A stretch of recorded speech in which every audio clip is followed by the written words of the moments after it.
Imagine you're in a hospital room. Machines hum softly and lights blink in a quiet rhythm. But somewhere hidden in a maze of software and servers, an algorithm is making decisions about human lives. It reads patient charts, calculates risk scores, and suggests treatments. And the doctors listen. After all, the computer is never tired, never forgetful, and never biased because it had a bad day.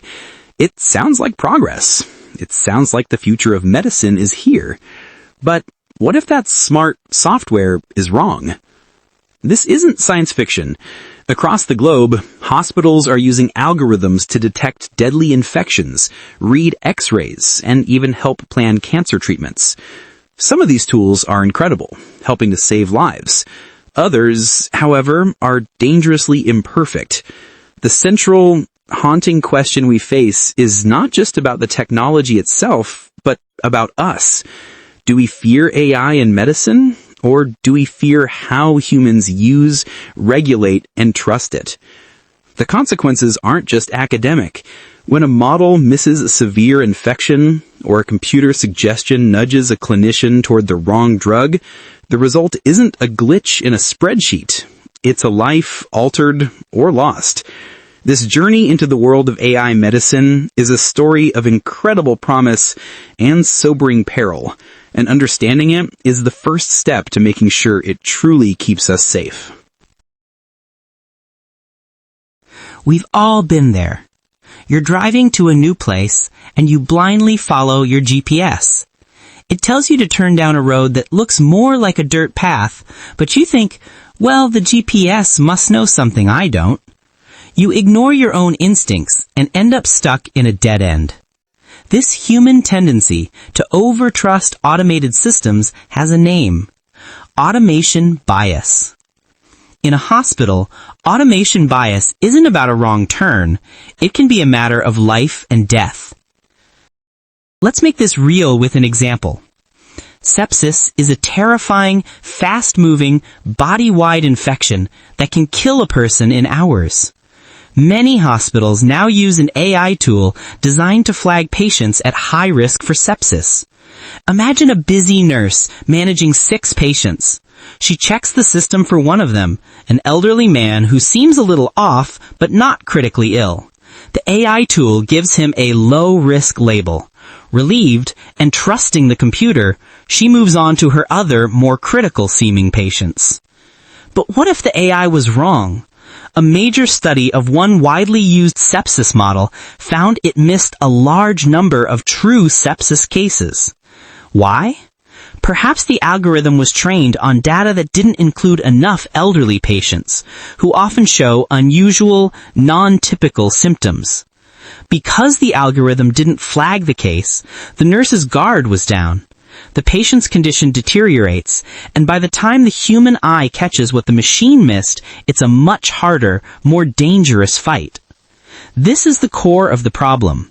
The machine said he was safe, so the human didn't double-check. The error wasn't a loud, crashing failure.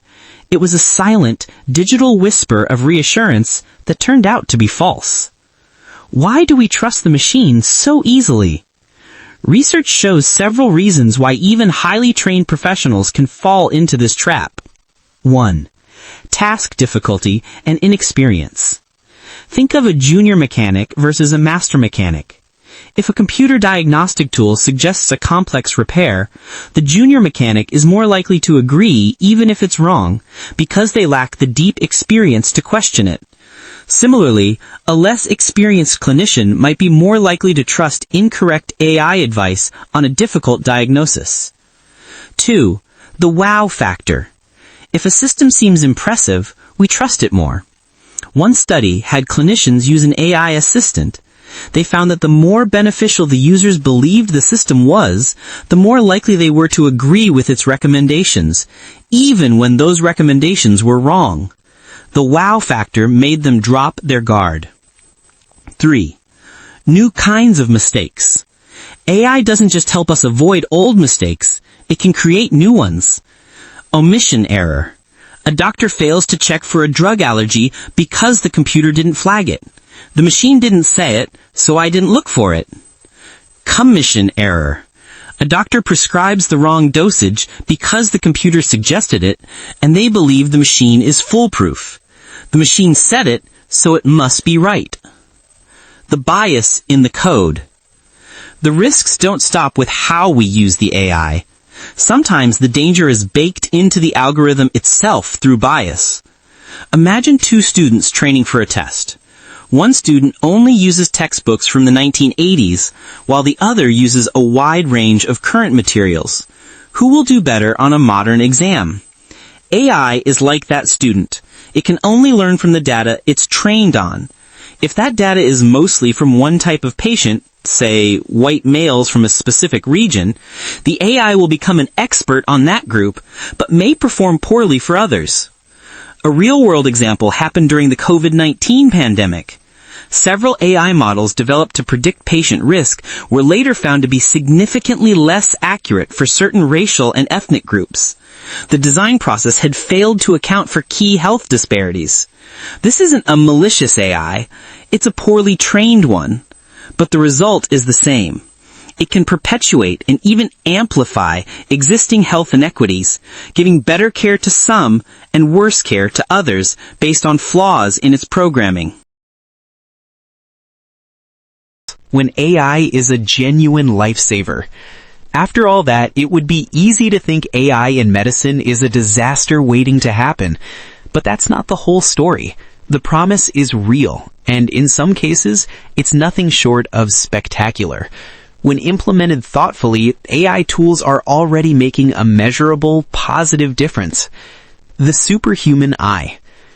Think of a radiologist who has to scan hundreds of X-rays or MRIs in a single day. It's exhausting, detail-oriented work, and tiny, early-stage cancers can be easy to miss, like finding a specific grain of sand on a beach.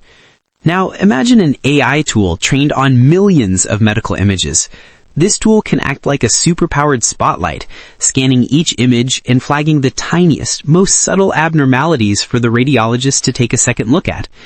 In many studies, these AI systems, particularly ones called convolutional neural networks, have shown they can detect certain diseases, like some cancers in CT scans, or eye diseases in retinal images, with an accuracy equal to or even better than human experts. They aren't replacing the radiologist, they're giving them a powerful, tireless assistant that never blinks. This is a game changer. It means earlier diagnoses, less fatigue for doctors, and better outcomes for patients. What makes these bright spots succeed? The successful AI tools in medicine aren't magic. They share a common sense recipe. 1. Specific, well-defined tasks. AI excels at narrow, focused jobs. Find lung nodules in this CT scan is a perfect task.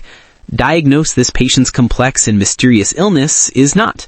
The more specific the task, the better the AI tends to perform. 2. High-quality, diverse datasets. Remember the biased student? The successful AI tools are like the well-prepared student. They are trained on massive, diverse datasets that include people of all ages, races, and backgrounds, making them more accurate and fair for everyone. 3. Human plus AI collaboration, not replacement. The best results happen when the AI is treated as a second opinion, not the final boss. The clinician remains the lead detective, using the AI's findings as a crucial clue, not the verdict. 4. Ongoing monitoring and updates. A successful AI isn't a set-it-and-forget-it appliance. It's more like a member of the staff that needs continuous training and evaluation. Is it still accurate? Is it developing new biases? Successful hospitals constantly check and update their AI tools. Beyond imaging, AI is also helping to accelerate drug discovery, sifting through thousands of existing medicines to find new uses for them, a process that was crucial during the COVID-19 pandemic, and personalizing treatment plans based on a patient's unique genetics and history. The lesson from the bright spots is clear. AI isn't the solo star. It's an invaluable member of the team, making the whole group stronger and more effective. We humans have a habit of getting wildly excited about new technology, believing it will solve all our problems. But history is filled with cautionary tales that teach us a vital lesson. In medicine, innovation without patience is perilous. Early 2000s, an AI named Watson from IBM became famous for beating human champions on the quiz show Jeopardy! The hype was immense. IBM rebranded Watson as a medical genius, promising it would revolutionize cancer care. Billions of dollars were invested. Hospitals around the world eagerly signed up. But the reality fell painfully short. It turned out that Watson for oncology was often trained on small, hypothetical cases instead of real-world patient data. It started giving what internal documents called unsafe and incorrect treatment recommendations. Imagine a cancer patient being told to take a drug that could be harmful to them because the AI got it wrong. The partnerships dissolved, the trust evaporated, and in 2022, IBM sold off Watson Health. It became a classic case of overpromising and undervalidating. The hype cycle is a familiar roller coaster. This pattern is so common it has a name, the Gartner hype cycle. 1. Technology trigger. A new exciting invention appears, like Watson winning Jeopardy! 2. Peak of inflated expectations. Wildly optimistic promises are made. Watson will cure cancer. 3. Trough of disillusionment. The technology fails to deliver and interest plummets, like hospitals find Watson is unsafe. 4. Slope of enlightenment. People figure out the realistic, practical uses for the tech. 5. Plateau of productivity. The technology finally finds its stable, useful place in the world. We've seen this cycle before in medicine. Gene therapy in the 1990s. It was hailed as the cure for everything. But in 1999, an 18-year-old named Jesse Gelsinger died during a clinical trial. The field was frozen for years. Only later, with stricter safety rules and better science, did gene therapy cautiously re-emerge, now successfully treating certain diseases. Electronic health records, EHRs. When hospitals first digitized records, they were sold as a magic bullet for efficiency and safety. Instead, they often caused massive doctor burnout from endless clicking and alert fatigue from too many computer pop-ups, some of which were meaningless. It took years to smooth out these human factor issues. The message from history is clear. Rushing a flashy, unproven technology into the complex, high-stakes world of medicine doesn't just waste money, it risks lives. The hard, unglamorous work of testing, validating, and integrating is not a barrier to innovation, it is the very foundation of it. So, where do we go from here? The goal isn't to abandon AI, but to build it right. The future of AI and medicine isn't about creating a robot doctor. It's about creating a reliable ally for our human doctors. Governments around the world are learning from past mistakes. In the US, the Food and Drug Administration, or FDA, has released a new plan for AI and medical devices. It demands something crucial: continuous monitoring. This means an AI tool isn't approved once and forgotten. Like a car getting regular recalls and safety checks, the AI must be constantly watched and updated after it's released to the public. The European Union is passing similar laws requiring human oversight and transparency for high-risk AI systems. Shifting the culture from users to understanders. The most important change may not be in the code, but in the classroom. Medical schools are starting to realize they need to teach AI literacy. Future doctors shouldn't just be trained to use AI tools, but to understand their limitations.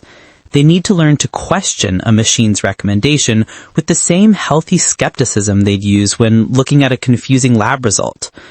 This informed but skeptical mindset is what turns AI from a potential liability into a life-saving tool. A glimpse of a smarter future. Let's paint a picture of what this calibrated future could look like. It's 3 a.m. in a hospital. An AI system scans a patient's lab results and vital signs and detects a subtle, almost invisible pattern that hints at sepsis hours before it would be obvious to a human.